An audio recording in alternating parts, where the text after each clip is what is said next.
Do not give dogs what is holy, and do not throw your pearls before swine.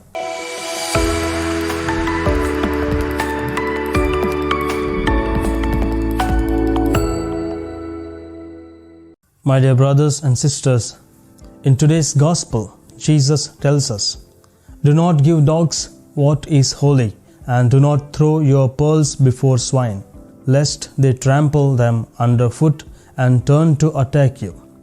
This saying of Jesus seems to demand an exclusiveness, which is reverse of the Christian message.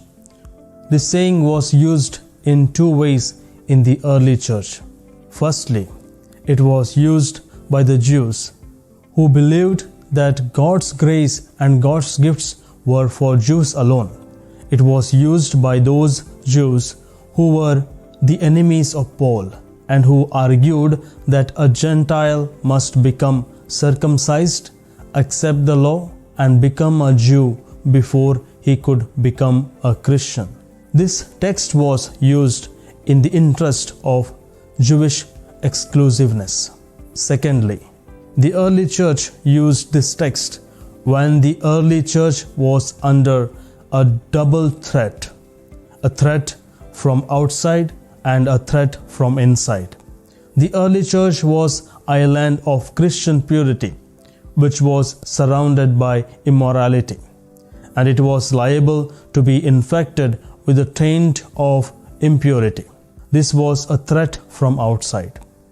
The threat from inside was there were people whose speculations would wander, and they tried to compromise between Christians and pagan thought, and to arrive at a conclusion which would satisfy both. If the Christian church was to survive, it had to defend itself from the threat from outside and from inside. Especially, the early church was very careful about whom it admitted to the Lord's table or the Eucharist. In the liturgy of the early church, an announcement was made shortly before communion. The Lord's Supper began with the announcement, holy things for holy people. Didache also mentions, let no one eat or drink of your Eucharist except those baptized into the name of the Lord.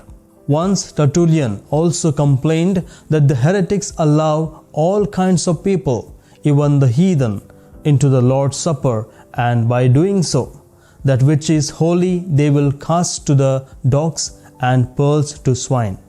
In all these instances, this text is used as a basis of exclusiveness. Dear friends, it was not that the church was not missionary minded.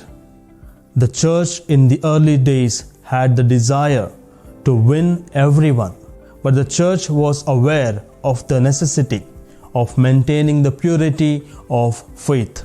My dear brothers and sisters, when Jesus says, do not give dogs what is holy, and do not throw pearls before swines, the meaning could be that there are certain people who are not fit, not able to receive the Christian message which the church is so willing to give. Thus, this statement becomes a practical difficulty of communication of preacher and not a statement of exclusiveness. The universal truth is we cannot talk to everyone about everything. Within a group of friends, we may sit and talk about our faith. Some people cannot receive Christian truth. Their minds must be shut, or we and they have absolutely no common ground on which we can argue. What can be done with these people? Since they are not willing to listen or not able to pick the pulse up, we cannot abandon them. What Christian words cannot do, a Christian life can often do. A man may be blind and untouched by any Christian argument in words. He can have no answer to the demonstration of the Christian life. Therefore, we are to live the golden rule which our blessed Lord has taught us in today's Gospel. Whatever you wish that people could do to you, do so to them. This is a positive rule which demands an active and creative love, and it includes forgiveness and love of enemies. Dear friends, to live this golden rule is to walk the narrow path, which is hard, but it assures us the entry to the kingdom.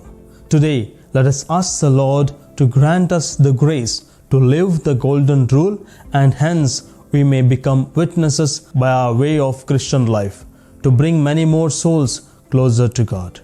Amen.